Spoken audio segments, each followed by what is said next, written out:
Hello everyone, good morning. Class 3rd, subject math, exercise 11 or 14C. Exercise 11, 14C और 14D student दोनों exercise आपको इसमें कराई दी जाएंगी। ठीक है जी स्टूडेंट, इसमें सभी क्वेश्चन रुपए पैसों के हैं। जो रुपये हैं पैसे हैं उन्हें मल्टीप्लाई कैसे करते हैं और उन्हें डिवाइड कैसे करते हैं। ओके स्टूडेंट, तो देखते हैं क्वेश्चन नंबर 1 का ए क्वेश्चन। स्टूडेंट देखिए, ये पैसे हैं, पैसों के हम पैसों में मल्टीप्लाई कर रहे हैं तो हमें कोई प्रॉब्लम नहीं, सिंपल जो मल्टीप्लाई होती है ऐसी होती है। तो स्टूडेंट जैसे अब देखिए ये 15 लिख रहा है,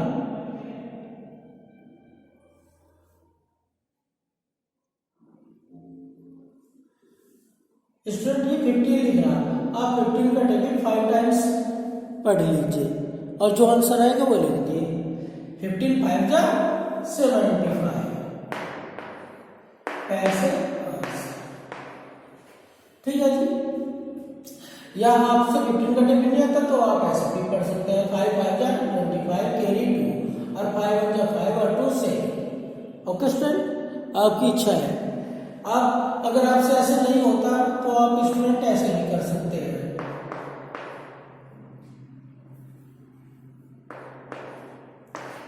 जो नीचे वाली डिजिट होती है इसका टेबल उतनी बार पढ़ता है जो ऊपर डिजिट लिखी होती है।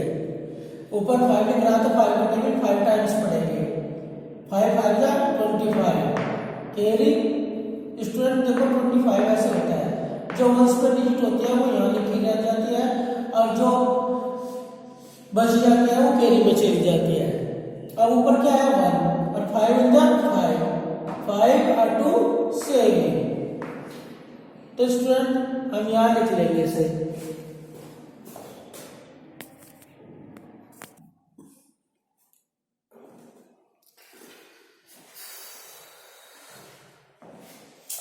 तो ये डी वाला क्वेश्चन है, सी आप खुद कर लेंगे, कुछ क्वेश्चन आपको भी खुद करने चाहिए ना, तो अपनी पहले रफ कॉपी पे करेंगे और फिर आंसर मैच कर लेंगे, देख लेंगे सही है गलत है।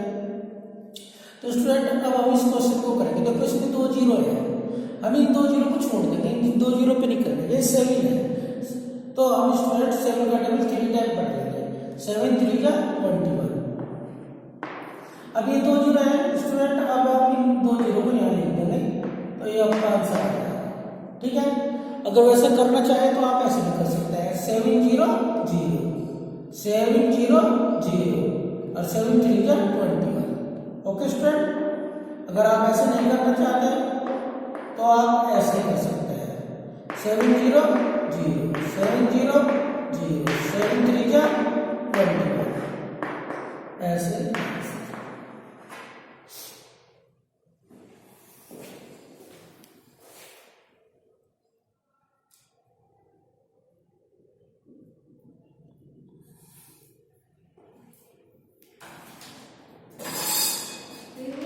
जी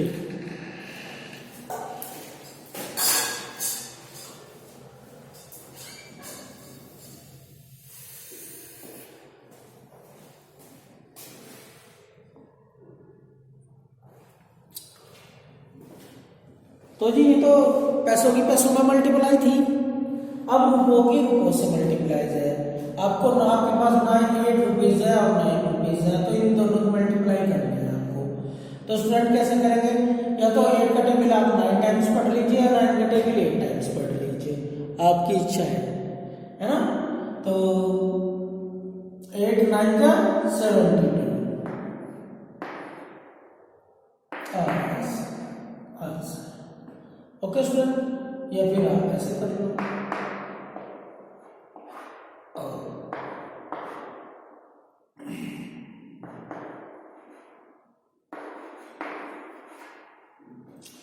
ठीक है जी, अब 5 का टेबल 2 टाइम्स पढ़ेंगे, 5 2 जा 10 और 2 जीरो है 2 जीरो से। ओके स्टूडेंट, 5 0 0 5 0 0, 5 2 जा 10,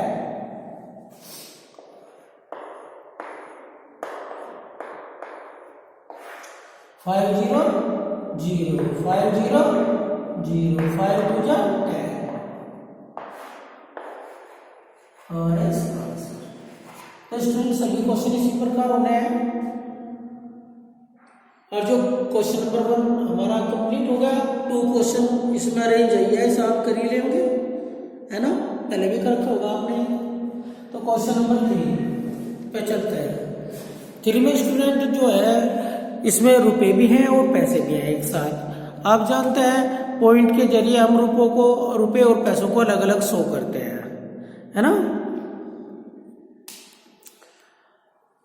तो स्टूडेंट जैसे हमने ये क्वेश्चन पहले वाले क्वेश्चन ऐसे किए, लेकिन इसमें ना तो 0 है और ना ही 1 है, तो इसलिए ये क्वेश्चन हम ऐसे ही करेंगे, मल्टीप्लाई करेंगे।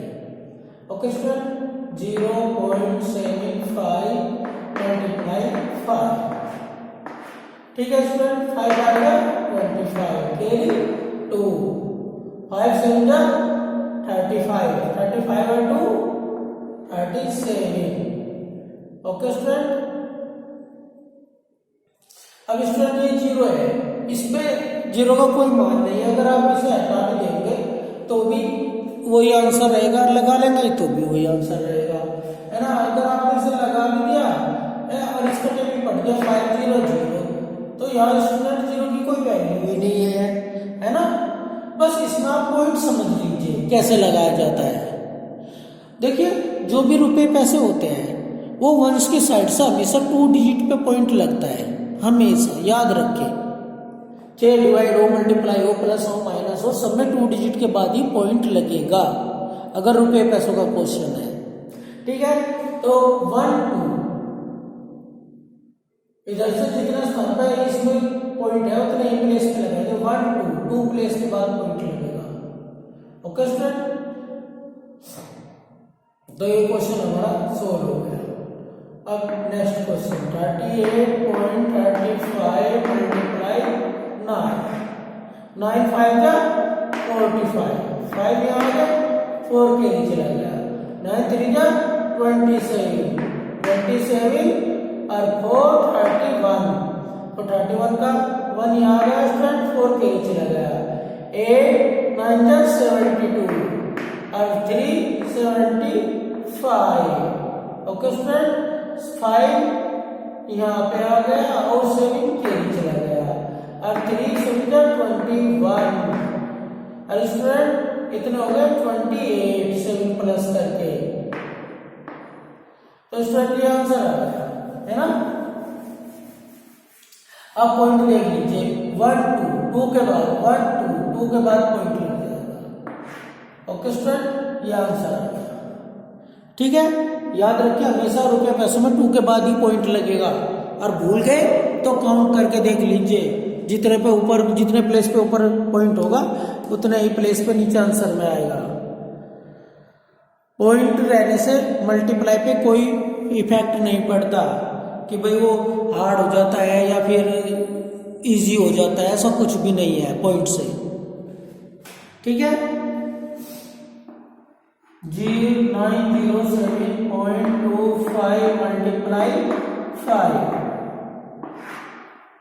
कभी कभी कुछ स्टूडेंट ये कहते हैं पॉइंट वाले क्वेश्चन तो हमने किए ही नहीं, आप ही बताओ।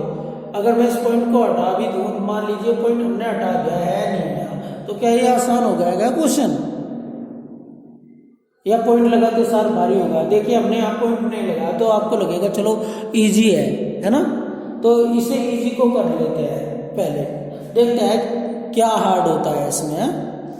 तो 5 5 जा 25 कैरी 2 और 5 2 जा 10 और 2 12 कैरी 1 और 5 7 जा 35 और 1 36 और जी 5 9 जा 45। तो स्टूडेंट हमने इस क्वेश्चन को पॉइंट हटाकर ही इजी बना लिया और हमारा क्वेश्चन सोल्व हो गया। अब हम इसे बाद में जब सोल्व होगा इसे वापस हार्ड बनाते हैं, है ना, पॉइंट लगा लेते हैं, है ना। ये लग गया हमारा पॉइंट, 1 2 2 प्लेस पे है, 1 2 2 प्लेस पे है। तो इतने स्टूडेंट यही इफेक्ट पड़ा बस पॉइंट लगाने से, इसके अलावा कोई भी चेंज नहीं आता है ना। तो पॉइंट के क्वेश्चन से ये नहीं सोचना चाहिए कि भाई ये क्वेश्चन हार्ड हो गए, देखो हुआ तो नहीं हार्ड, ऐसा ही रहा जैसा पहले था, है ना। चलो अब नेक्स्ट क्वेश्चन पे चलते हैं। नेक्स्ट एक्सरसाइज है जी आपकी 14D और इसमें भी रुपए पैसों के क्वेश्चन है आपके। बस ये डिवाइड है, पहले आपने प्लस किए फिर माइनस किए, अब मल्टीप्लाई किया और डिवाइड करेंगे। ओके स्टूडेंट, पहले हम पैसों को पैसों से डिवाइड कर रहे हैं, है ना। देखिए क्या है, ये 5 पैसे हैं, इससे 500 पैसे को डिवाइड करेंगे। ओके स्टूडेंट, जब भी डिवाइड करते हैं तो इक्वल पर चलती है, ये भी 5 है ये भी 5 है, तो 1 से चलेगी, अप्लाई हो जाएगी, 5 5। तो स्टूडेंट माइनस करेंगे, 5 में से 5 गए 0, अब ब्रिंग डाउन करेंगे 0। अगर आपके पास कोई डिजिट है, आपने उसे ब्रिंग डाउन कर लिया, फिर भी टेबल आपका अप्लाई नहीं होता, तो आंसर में एक 0 ऐड करते हैं और नेक्स्ट डिजिट ब्रिंग डाउन करेंगे। ओके स्टूडेंट, ये करेंगे। हमेशा जो डिजिट ब्रिंग डाउन करते हैं वो हमेशा रिमाइंडर के पास में ही करते हैं, इस बात को ध्यान रखें। अब हमने नेक्स्ट डिजिट ब्रिंग डाउन की, फिर भी टेबल अप्लाई नहीं हुआ, तो 1 0 और ऐड करेंगे। ओके स्टूडेंट, तो ये क्वेश्चन हो गया, इसका आंसर आ गया 100 पैसे, है ना। तो स्टूडेंट अगर हम इन दोनों की मल्टीप्लाई करते हैं 5 की और 100 की, और ये आंसर आ जाए 500, तो हमारा क्वेश्चन सही है, अदरवाइज गलत है। देखिए 5 0 0 5 0 0 5 5, ये भी चेक हो गया कि सही है, आंसर से की भी आवश्यकता नहीं है आपको। ठीक है, अब इसी प्रकार नेक्स्ट क्वेश्चन है आपका 900 पैसे है, इसे भी 9 से करना, 9 0 ब्रिंग डाउन 0, टेबल अप्लाई नहीं हुआ, 0 ऐड करेंगे, फिर नेक्स्ट डिजिट ब्रिंग डाउन करेंगे, फिर 0 ऐड करेंगे। ओके स्टूडेंट, तो ये भी हो गया 9 0 0 9 0 0 9 9। तो स्टूडेंट ये भी सही है। तो स्टूडेंट एक क्वेश्चन तो हमने पैसे का किया, एक क्वेश्चन आपको रुपये होगा, ये सारे क्वेश्चन ऐसे ही होंगे रुपीज से। अब नेक्स्ट क्वेश्चन लेते हैं जिसमें रुपीज और पैसे दोनों एक साथ है, एक साथ है जी। ठीक है, क्वेश्चन नंबर 3। तो स्टूडेंट 8 रुपीज है और 80 पैसे हैं। तो स्टूडेंट हम क्या करेंगे, इन्हें हम पॉइंट के द्वारा शो करेंगे। 8 लिखकर जो रुपीज है उसके स्थान पर हम यहाँ पे पॉइंट लगा देंगे, 80 पैसे लिखेंगे। पैसा हमेशा 2 डिजिट में होता है स्टूडेंट, इस बात को ध्यान रखें। अगर यहाँ कोई 1 डिजिट है तो 1 0 आपको बढ़ानी पड़ेगी, ठीक है, वरना अदरवाइज तो आपका आंसर गलत आएगा। अब आप इसे 4 से डिवाइड कर दीजिए। स्टूडेंट पॉइंट जैसे मल्टीप्लाई में पॉइंट की कोई अहमियत नहीं थी, इसमें भी ऐसा ही है। पॉइंट से क्वेश्चन के हार्ड पर और इजी पर कोई फर्क नहीं पड़ना।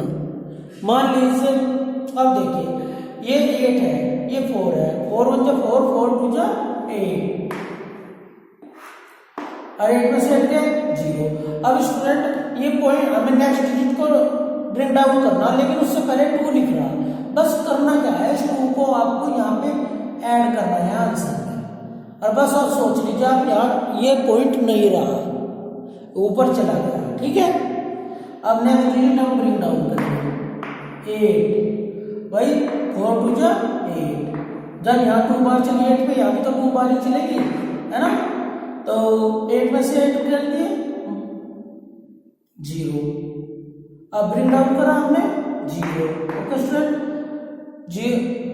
डिजिट को ब्रिंग डाउन करने के बाद भी टेबल अप्लाई नहीं होता, इनके इसके इक्वल होना चाहिए, अधिक होना चाहिए, वो अधिक कम है। तो स्टूडेंट हम यहाँ पे 0 ऐड करेंगे, तो इसका आंसर आ गया 2 रुपीज 20 पैसे। स्टूडेंट वैसे तो 2 तरीके हैं इसी न करने के, आप पहले 8 रुपीज को कर लीजिए और फिर 80 पैसे को कर लीजिए। पर स्टूडेंट इसमें एक प्रॉब्लम आएगी, अगर पूरा डिवाइड हो रहा तो कोई बात नहीं, सही है, लेकिन अगर ये पैसों के अगर रुपये को आप डिवाइड कर रहे हो उसमें रिमाइंडर बच गया तो उन्हें फिर पैसों में उन्होंने उन रुपयों को पैसों में चेंज कर कर रुपयों में पैसों में ऐड करने पड़ते हैं, फिर उन्हें प्लस करते हैं, तो उसमें प्रॉब्लम है। तो इसलिए हमने आपको यही मेथड हमें अच्छा लगा, ये आप करें, ठीक है। नहीं कहीं उसमें आप कन्वर्ट करोगे, फिर प्लस करोगे, फिर उनके पैसे बनाओगे, फिर जाकर बाद में आप उसे डिवाइड करोगे, ठीक है जी। तो इससे बेहतर है, ये इजी है, ये आप कर लोगे।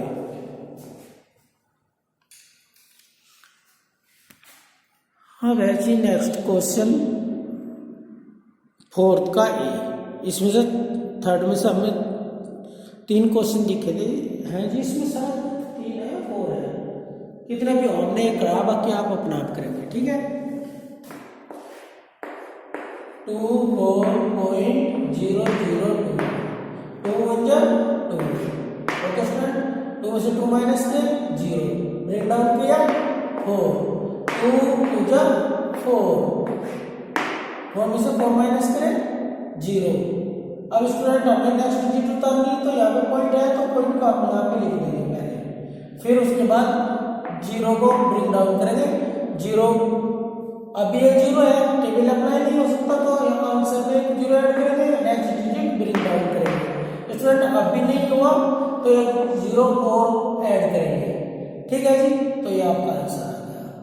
अब नेक्स्ट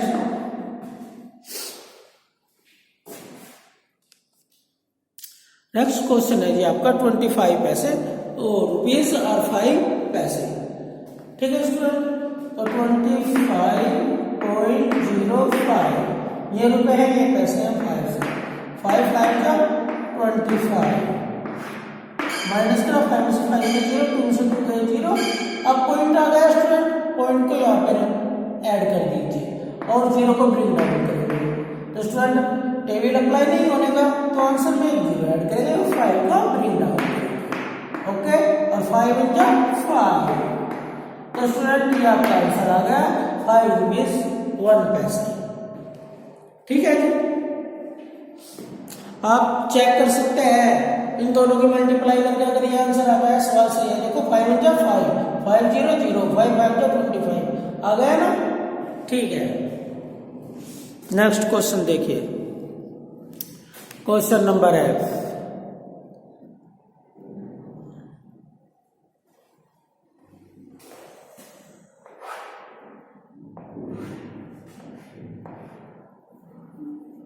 72 रुपीज 40 पैसे 8 से। तो स्टूडेंट 7 है, 7 कम है, 72 पे चलाएंगे, 8 9 जा 72 माइनस करेंगे 0। हमेशा माइनस जब भी करते हैं जो रिमाइंडर बचता है वो हमेशा डिवाइजर से कम बचना चाहिए, ओके। पॉइंट आंसर में ऐड करने में 5 को ब्रिंग डाउन कर लेंगे 4 को, ओके स्टूडेंट। 4 8 से कम है, टेबल अप्लाई नहीं हो सकता, आंसर में 0 ऐड करेंगे और नेक्स्ट डिजिट को ब्रिंग डाउन करेंगे। कितने हो गए 40, 8 5 जा 40। तो स्टूडेंट का आंसर आ गया 9 रुपीज 5 पैसे।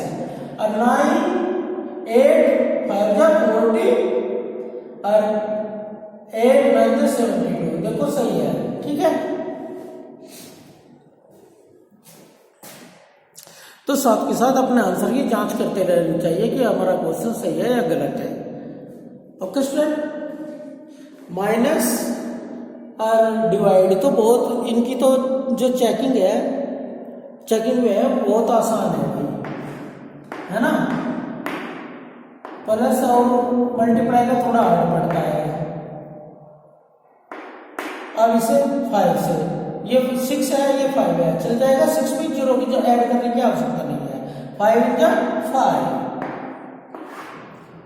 अब माइनस कर लिए 6 में से 5 माइनस किए 1, अब 0 है नेक्स्ट 0 को प्रिंट डाउन करेंगे, 10 हो गए। 5 2 जा 10 और 10 में से 10 माइनस करें 0। हमें से स्टूडेंट जो रिमाइंडर बचता है वो इससे कम बचना चाहिए, ठीक है। आगे पॉइंट है, पॉइंट को आंसर में ऐड कर देंगे, 7 को ब्रिंग डाउन कर लेंगे। हमेशा स्टूडेंट जो ब्रिंग डाउन करते हैं वो रिमाइंडर के बराबर में ही करते हैं हमेशा, जो भी जहाँ भी रिमाइंडर होता है, ठीक है जी। तो स्टूडेंट ये 7 है, ये 5 है, चल जाएगी 5 7 अधिक होता है 5 × 5 5 × 10 अधिक हो जाएंगे। जहां पर भी अधिक हो जाए उससे हमेशा कम चलाते हैं, हमेशा देख लेना चाहिए कि कहाँ पे अधिक हो गई। ठीक है स्टूडेंट, तो 5 में से 7 गए और 7 में से 5 गए, माइनस हो गए 2। अब हमारे पास क्या है 5, तो हम 5 को ब्रेक डाउन कर लेंगे। देखो रिमाइंडर के बराबर नहीं करते हैं, ब्रेक डाउन 25 होगा, 5 5 जा 25। ओके स्टूडेंट, तो ये क्वेश्चन कंप्लीट हो गया, चेक कर लीजिए। 5 5 जा 25 का 5 और कैरी 2, 5 × 5 और 2 7, 5 2 जा 10 कैरी 1, 5 × 5 और 1 6। ठीक है, तो आपका ये आंसर है। तो स्टूडेंट जो एक्सरसाइज आपकी 14C और 14D की दोनों एक्सरसाइज कंप्लीट हो गई। अगर आपको लगता है इसमें कोई क्वेश्चन ऐसा है कि आपको समझ में नहीं आया तो आप कॉल मैसेज करके समझ सकते हैं। Okay student, thank you.